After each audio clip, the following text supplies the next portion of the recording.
Okay, so you guys have discovered now that you are compatible. So what next?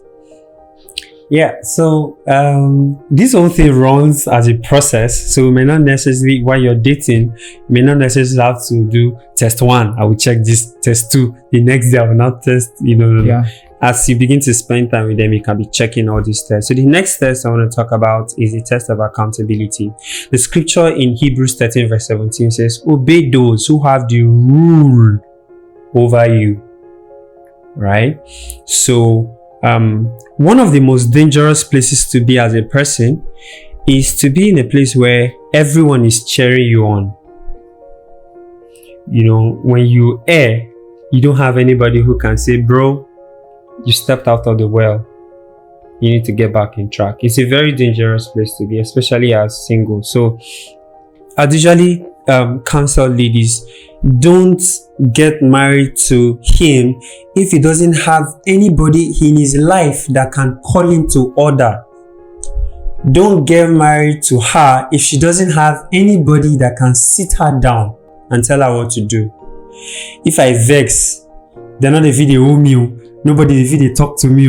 It's a very dangerous place to be, right? I've had my personal share and of being accountable. Myself and my wife had an issue ongoing, and then my wife reached out to people who I am accountable to. She knows every one person that I am accountable to. People who she can call to say, look at what Collins is doing. And when they call me to say, Collins, where are you? I'll have to see them. And she did that. So how will you feel when your partner goes behind you to report you, probably to your mentor? You're okay with it? Okay, so the word I wouldn't want you to use is reports. Now, this is how I like to put it. It's because there are certain sensitive issues going on between a man and a wife. If the woman lends her voice to it, it might be termed as, you shouldn't counsel me in this area. So in a bid not to be termed submissive, the way around it is to look for somebody who I am accountable to, someone of a higher authority, to say, it's not reporting, it's actually saying, this is the challenge. It's the same thing. I'm reporting your wife. I don't think I have the prowess to really handle this matter. Please, can you come in? This is it, and this is the challenge. So he now that's comes after in. you have discussed it with Yeah, your wife. tried or with your partner. Yes.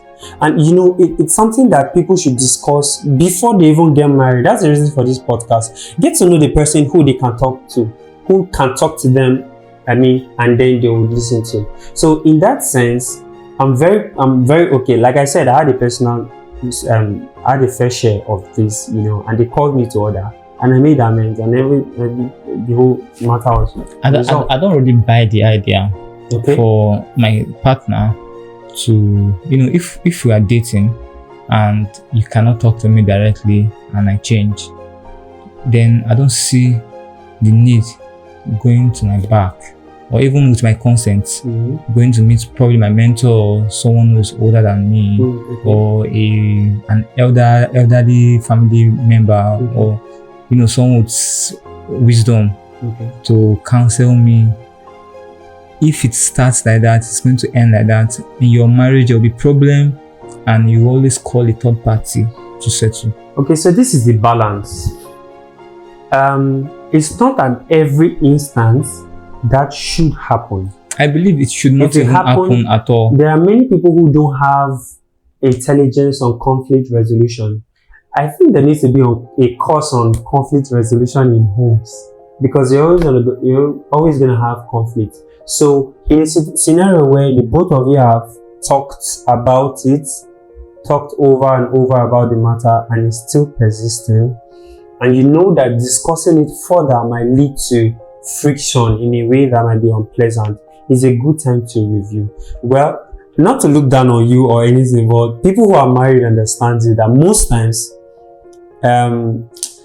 because of, I don't know, maybe because of familiarity and all that, it's difficult to take counsel from your spouse on certain areas, maybe because of differences, or because you believe things should be done this way or that, right? That's the reason for going to spiritual leadership. Now, this is not related to marriage, but we see how that Moses' father-in-law, it's not regarding marriage, it's regarding the administration of Israel. He was counseling every of the Israelites one-on-one from morning till evening. The father-in-law came to that, right? I'm not saying, now in this scenario, it is not a family matter, like I said, that brought the father-in-law, but we see how that the father-in-law came into the picture and then was able to bring perspective to Moses. It can also happen in marriage. I don't see it as reporting. I see it as, in a bid to try to resolve issues, we go on to spiritual leadership. Like the scripture that I just mentioned, he says, obey those who have the rule over you. So it's expected that as believers, you should have people who have rule over you. So if they say you should stay in that toxic relationship, you remain there just because you want to be obedient. You see, I know that they've abused this in marriage. We've had people who say, regardless of the toxicity of whatever is going on, the spiritual leadership says, stay there. Marriage is more. My prayer is that people who have spiritual leadership over people will really understand balance in not trying to impose their decision on other people. Eventually, it's a choice by both parties. Talking about accountability, I was expecting you to throw more light on being accountable. Also talking about record keeping, how trustworthy are you, and not being accountable to someone else. See, they would tell the story to others. Probably family member or workmates. Those persons will not forgive. You actually forgive your wife, but those persons will not, because they know you, they don't know your wife. And they had only your share. There was no balance. So they will judge based on the information that you've rendered. Yeah. Because they are not seeing the big picture. So I don't buy the idea of, going outside to resolve conflicts. Like I said, in courtship. Okay. Because if you start that way, it's first as a red flag that relationship is going to be very toxic. Yeah, like I said, it's something that the both parties would have discussed over. And yes, this is in mind with being accountable and trustworthy. Like I gave you 5,000 naira or 20,000 naira pot of soup. No, that's too minute to even bring a third party. That kind of thing. No, it's too minute to bring a third party. No, in terms of accountability, you can probably give her 1.5 million to set up a mini business, online business, and the next day she's coming to you for sub. You understand?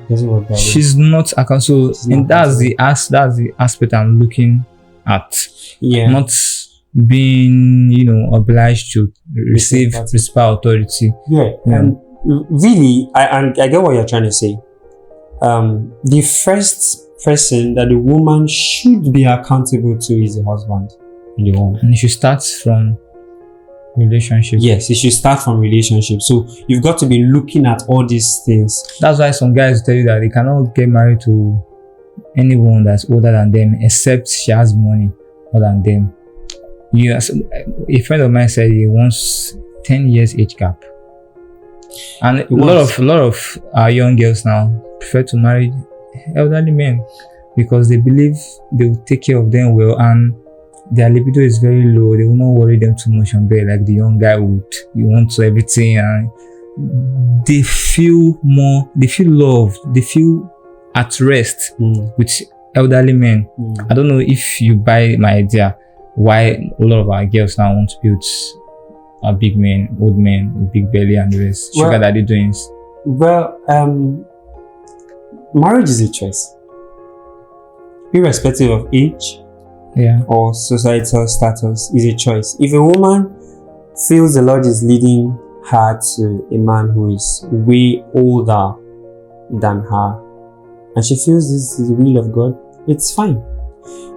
There are no hard and fast rules there are no scriptural guidelines to say that you must get married to somebody who, as a lady, as a guy, you should get married to somebody who is way older than you. I feel it's more of a personal choice. As long as the essentials are in place and this relationship is guided by scriptures, it's a go for me. That's nice.